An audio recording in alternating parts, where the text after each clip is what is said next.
नमस्कार, मैं जितेंद्र शर्मा। सरकार चली गई। 30,000 सफाई कर्मचारी भर्ती की विज्ञप्ति निकली थी। 13,164 की पहली किस्त थी। आंदोलन हुआ, धरने हुए, प्रदर्शन हुए, भर्ती स्थगित हुई। 66% पर समझौता हुआ। उसके बाद दोबारा फिर भर्ती निकली 13,184 पदों पर। उसके बाद भी कई तरह के वाल्मीकि समाज ने आंदोलन किए कि भर्ती हमारी 100% होनी चाहिए और वाल्मीकि समाज की ही होनी चाहिए और किसी भी गैर वाल्मीकि समाज का स्थान नहीं होना चाहिए, और जो आरक्षण में वर्गीकरण किया है उसको खत्म किया जाना चाहिए। कई जो नेता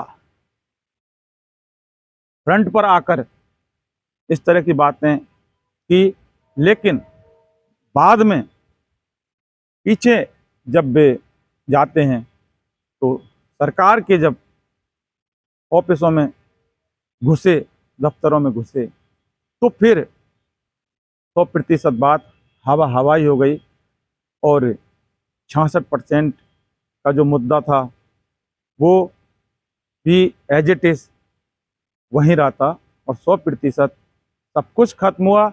आचार संहिता लग चुकी है। मुद्दे की बात यह है, देव उठनी 11 की वजह से संशोधन करके राजस्थान विधानसभा का चुनाव 25 नवंबर को होगा। इधर अभी कुछ दिनों पहले 13,184 सफाई कर्मचारी भर्ती का एक शेड्यूल जारी हुआ था। रात में शेड्यूल जारी हुआ था और स्वास्थ्य शासन मंत्री शांति धारीवाल, धर्मेंद्र राठौड़ और सफाई आयुक्त उपाध्यक्ष दीपक डंडोरिया ने किया था। और ये उनको पता था कि आचार संहिता लगेगी और 2 दिसंबर तक का वो शेड्यूल था। तो आचार संहिता जब लगेगी तो किस तरह से भर्ती की प्रक्रिया जारी होगी, ये सरकारी तंत्र का काम है। लेकिन अब जो बात यह है कि कुछ भर्तियां और जारी हुई हैं, 11,772, जिसके ऑनलाइन आवेदन अब 16 अक्टूबर से होंगे और 16 अक्टूबर से 4 नवंबर तक होंगे। 13,184 पहले वाली और 11,772, यानी कि कुल मिलाकर 24,797। अब इसमें यह कहा गया है कि जिन्होंने फॉर्म भर दिए हैं वो फॉर्म अभ्यर्थी नहीं भरेंगे और जो नए हैं उनको मौका मिलेगा। अब बहुत बड़ा संशय इन बेरोजगारों में है। हालांकि सफाई कर्मचारी भर्ती 13,184 का शेड्यूल उस समय जारी हुआ जब आचार संहिता लगने वाली है। सवाल यह कि जब आचार संहिता लगेगी तो साहब नौकरी कैसे मिलेगी, भर्ती कैसे होगी? आचार संहिता में तो एक पत्ता इधर से इधर नहीं हिलता, तो आप इतनी बड़ी भर्तियां कैसे कर सकते हो? 13,184 सफाई कर्मचारी भर्ती आप करोगे, आचार संहिता लग जाएगी और शेड्यूल आपने पूरा निकाला, और जब अगर आपकी सरकार नहीं आती है तो क्या दूसरी सरकार इस आपके शेड्यूल को पूरा करेगी? ये बहुत बड़ा सवाल है और बेरोजगारों में वाकई उठक पटक का माहौल है। कुछ भी समझ नहीं पा रहे। ये राजस्थान के बेरोजगार, सफाई कर्मचारी भर्ती वाले वो बेरोजगार जिन्होंने फॉर्म भरे हैं। अब सवाल यह कि करीब 8.5 लाख फॉर्म पहले भरों आए थे और अब जो 11,772 पर कितने अब फॉर्म भरों आएंगे।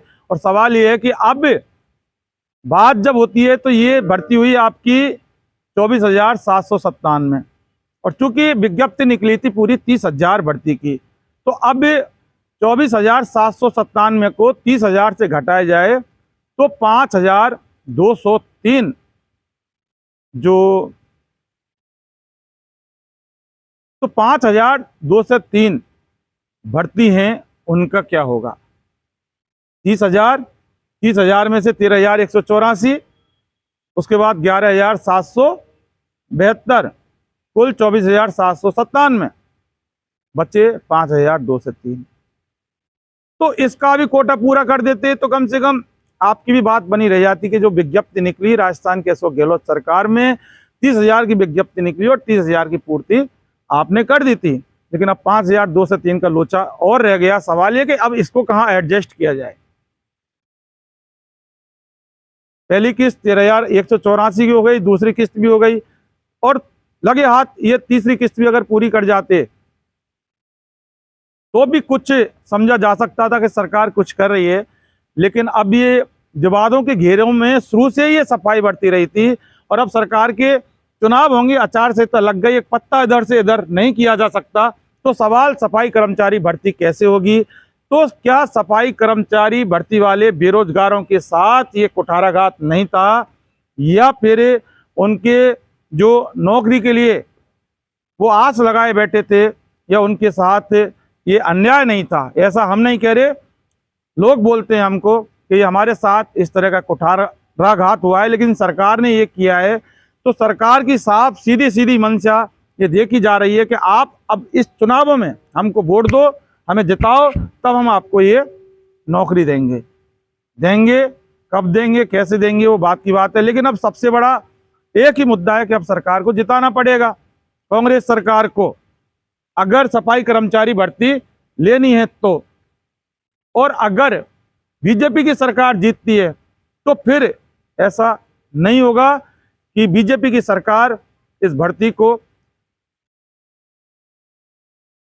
रेगुलरिटी में मोहर लगाए और नौकरी दे दे, ये बात की बात है। लेकिन सफाई कर्मचारी भर्तियों के साथ सफाई कर्मचारी भर्ती के नाम पर एक बहुत बड़ा छलावा हुआ है, और छलावा किसने किया है वो आप सबको पता है, और उन नेताओं ने छलावा किया है, और जिन पर बेरोजगारों ने भरोसा किया।